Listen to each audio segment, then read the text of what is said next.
Hi everyone. I'm sure most of you do know me.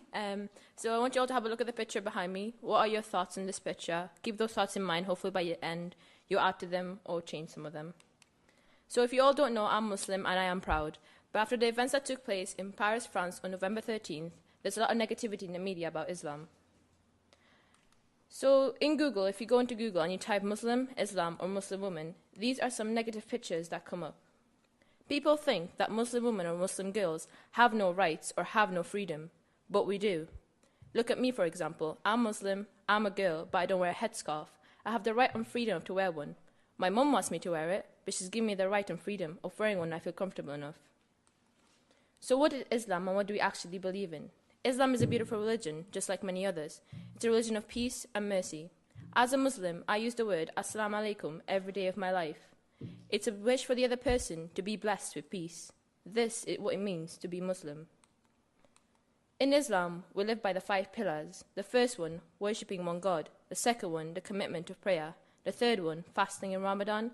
The fourth one, charity and giving back. And the fifth one, the pilgrim of Mecca, which you must do at least once in your lifetime.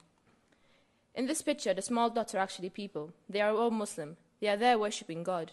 This is what Islam is actually about, coming together as one. In Islam, even a smile is charity. But what is happening today? These are some negative headlines that come up online, and this is the latest one that came up this week. I want you all to know that these headlines are actually false. None of them are actually true, and this upsets me because the people behind this are usually ISIS. If you don't know who ISIS is, they are a terrorist organization. They cause nothing but harm and terror to the world, just like what happened in France. 129 lives were lost. But ISIS has one goal. They want countries like ours to reject Muslims. They'll be ecstatic and happy to hear that since the events that took place in Paris, France, Muslims have reportedly been threatened and attacked in the UK, America, Australia, and all around the world. This evil organization have in their minds, if they can get Muslims the enemy of the West, then Muslims in France, America, the UK, and Australia will have no one to turn but to ISIS. So if you are someone with a Facebook account, Twitter account, Instagram account, or any form of social media, which I'm sure everyone here has, and you are throwing out masses of hate, you are helping ISIS. You are supporting ISIS. This is what they want. So think about it. Do you want to be the person helping a terrorist organization? People think that ISIS only kills non-Muslims, but as a matter of fact, they don't. They also kill Muslims.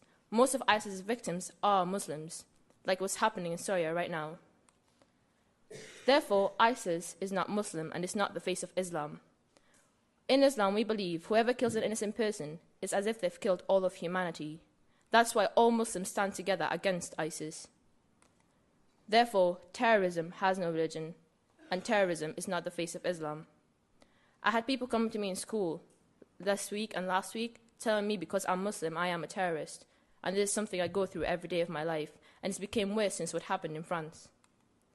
But how has this affected Muslims around the world? If you haven't heard, on November 15th, a man pushes a Muslim woman into an oncoming underground train in London. Why?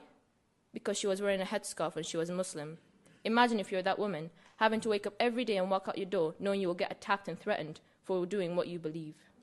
People also have this idea that refugees and immigrants are stealing the jobs, but they are not. Take my dad as an example. He's a doctor, and he's Muslim, and he's successful. He saves lives every day. He could have saved one of your relatives.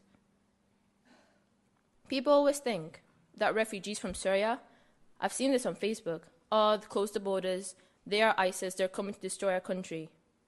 For a matter of fact, ISIS took over their country.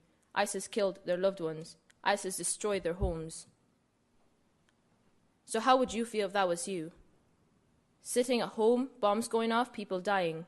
There's children who are coming into the UK with no families.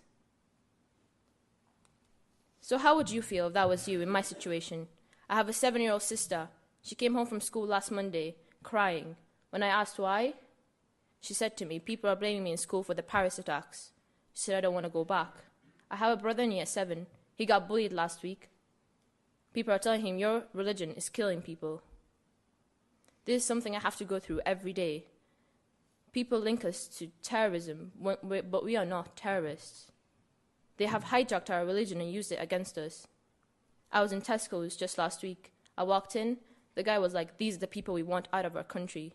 these are people you don't want around. So imagine if that was you coming into my country and I'm treating you this way. How would you feel?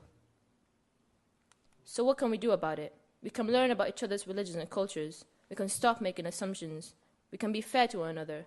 And remember, when you tell someone you are a terrorist because of your religion, it's a hate crime, and you have to report it once you view it. My name is Isra Muhammad. I am Muslim, and I am not a terrorist. Thank you.